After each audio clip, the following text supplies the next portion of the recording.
নিজ অফিসে বসেই আয় করছেন কোটি কোটি টাকা। না, কোনো জাদুর চেরাগের কথা বলছি না, বলছি জনগণের টাকায় যেভাবে কোটি টাকা পকেটে পুরছেন সরকারের আমলারা। সরকারি চাকরিজীবী মানেই জনগণের সেবক, যে সেবার বিনিময়ে তারা মাসিক বেতন পেয়ে থাকেন।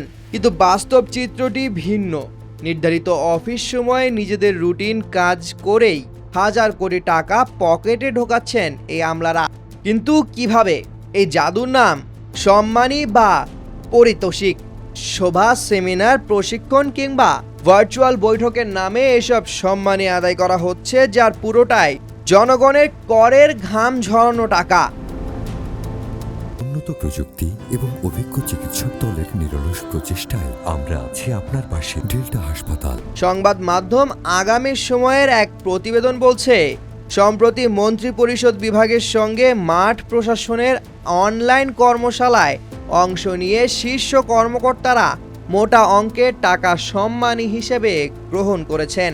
প্রশ্নপত্র প্রণয়ন থেকে শুরু করে বিসিএস নিয়োগের মৌখিক পরীক্ষা কিংবা 10 কোটি টাকার বেশি কেনাকাটার প্রাক্কলন কমিটির সভা, সবখানেই নির্ধারিত আছে 5,000 থেকে 10,000 টাকা পর্যন্ত সম্মানী।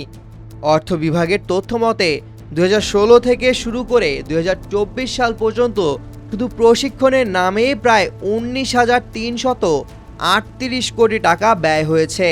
অথচ এই বিপুল অর্থের সুবিধা ভোগ করেন কেবল নীতি নির্ধারক পর্যায়ের ঊর্ধ্বতনরাই। অন্যদিকে সাচিবিক সহায়তা দিয়েও নিচের স্তরের কর্মচারীরা বঞ্চিত থেকে যান।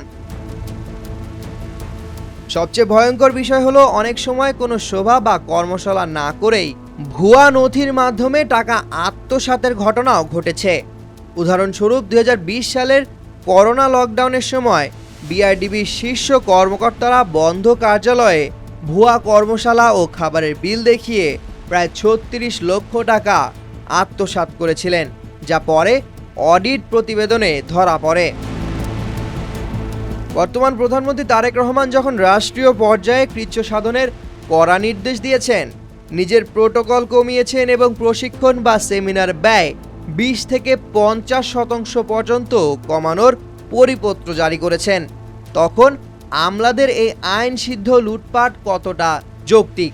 টিআইবির মতে নিজেদের সুবিধার্থে তৈরি করা এসব বিধি আসলে ক্ষমতার নগ্ন অপব্যবহার।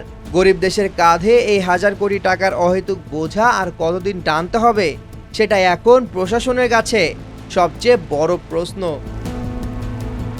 সামিউল জয়, 21 টেলিভিশন।